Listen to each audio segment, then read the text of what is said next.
අනවරාග සංසාරයක පටන් පැමිණෙන පිරිසක් තමයි අපි.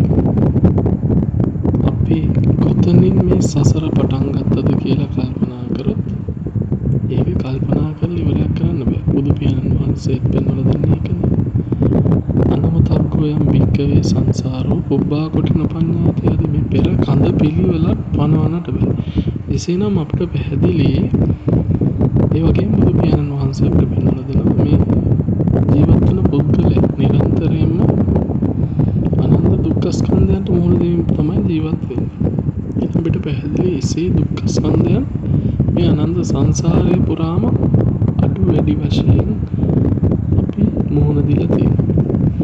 දැන් බලන්න අඩු වැඩි වශයෙන් කිව්වේ දැන් දිව්‍ය මනුෂ්‍යාදී සුගතීන් වල උප්පත්ති ලැබුවොත් දුක යම් ප්‍රමාණයකට අඩු නමුත් නැහැ නෙමෙයි අනිවාර්යෙන් තියෙනවා.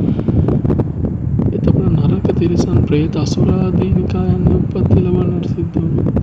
එහෙනම් අපිට දුක්ම පමණයි. ඒවට කාම දුගති ස්ථාන කියලා කියන්නේ ඒකනේ. එතකොට කෙනෙක්ට තරයේ කියන්න පුළුවන් මේ අනවරාග සංසාරේ නම් අපි මේ දක්වා එනකොට සතර අපාය උප්පත්ති ලැබෙන්නේ නැහැ කියලා. එහෙම කියන්න බෑ. අපි වැඩිම කාලයක් උප්පත්ති ලබන්නේ සතර අපාය ආදී දුගති ස්ථානවල.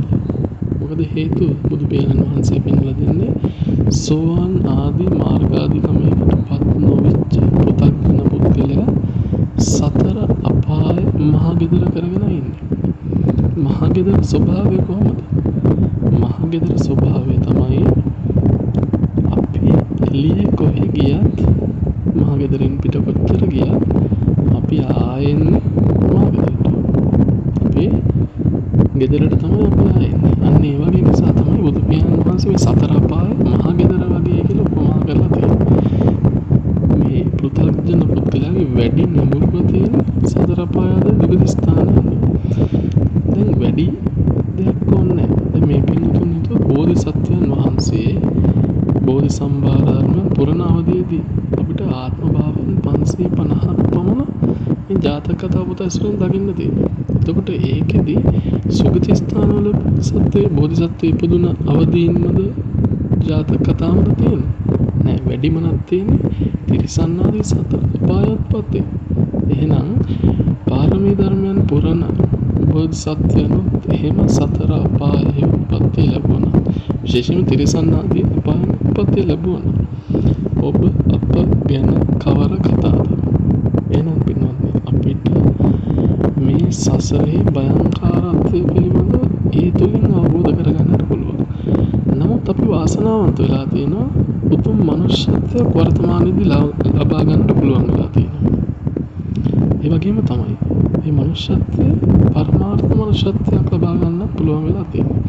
ඒ වගේම තමයි ලෞතර භාග්‍යවතුන් වහන්සේගේ මේ ධර්මයේ උතුම් ශ්‍රී සද්ධර්මයේ ශ්‍රවණය කරන්නට ලැබුණු බුද්ධෝත්පාද කාලයක ශ්‍රවණය කරන්නට පුළුවන් ස්ථානයක ශ්‍රවණය කරන්න පහසුකම් තියෙන භවයක උප්පත්ති ලබන්න ලැබිලා තියෙන මේක මහත් වූ වාග්ය. මේ වාග්ය හඳුනාගෙන ප්‍රඥාව තනත්තා කරන්නේ මේ මොහොත අතහැර නොගෙන ඉන්න එක. අන්න ඒක තමයි පින්වත්නි අපිට මේ ජීවිතේ කෙනෙක් ඇහුවොත් දැන් බොහෝ දෙනෙක් කල්පනා කරනවා අපි මේ ජීවිතේ අරමුණ මොකක්ද? එහෙනම් අපි ප්‍රධාන අරමුණක් විදිහට තියාගන්න ප්‍රධානතම අරමුණ ලෞකිකමේ අරමුණ තියෙනවා. නමුත් ප්‍රධාන අරමුණ මොකක්ද තියාගන්න ඕන? මේ සසර දුකෙන් අත මිදීම වැඩපිළිවෙල දිනු කර ගැනීම. මොකද පින්වත්නි අපිට දැන් මම පැහැදිලි කරා අපි සතර අපාය ආදී දුගති ස්ථාන අනන්ත සංසාරේ උප්පත්ති ලැබලා තියෙනවා. ඒකට අපිට ඒ වගේම ඊළඟ ආත්ම භාවයන්හිදී කොතන උප්පත්ති ලබයිද කියලා කිසිම කෙනෙක්ට වගකීමක් දෙන්නට බෑ. එහෙනම් අපිට විශ්වාස කරන්න පුළුවන්. තහවුරු කරන්න පුළුවන් මේ මොහොත පමණයි. අපිට ඊළඟ ක්ෂණයේදී මේ භවය අතහැරලා යන්න වෙයිද කියලා කියන්න පුළුවන් කමක් නැහැ. කාටවත් වගකීම දෙන්න පුළුවන් කමක් නැහැ. එහෙනම් මේ මොහොත අතහැරෙන්නට කලින් භාග්‍යවතුන් වහන්සේ පෙන්වා වදාළ මාර්ගය අනුගමනය කරන්න ඕන. ඒක තමයි නිර්වාණගාමී ප්‍රතිපදාව දිනු කරගන්න ඕන.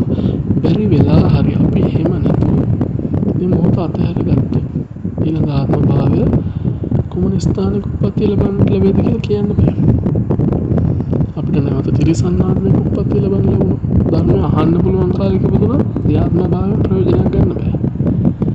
ආයි කොයි කාලෙක මනුෂ්‍යත්වයක් ලැබෙයිද කියන්න බෑ. ඒ ලැබුණත් බුද්ධෝත්පාද කාලේ මේ වගේ ධර්ම ආශ්‍රය නිශ්චය කරන්න ලැබෙන කාලෙක උප්පත්තිය ලබන්න ලැබෙයිද කියලා කියන්න බෑ.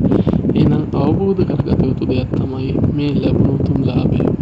ඒ ලාභයෙන් ප්‍රයෝජන ගන්නට හැම දිනම අදිෂ්ඨානය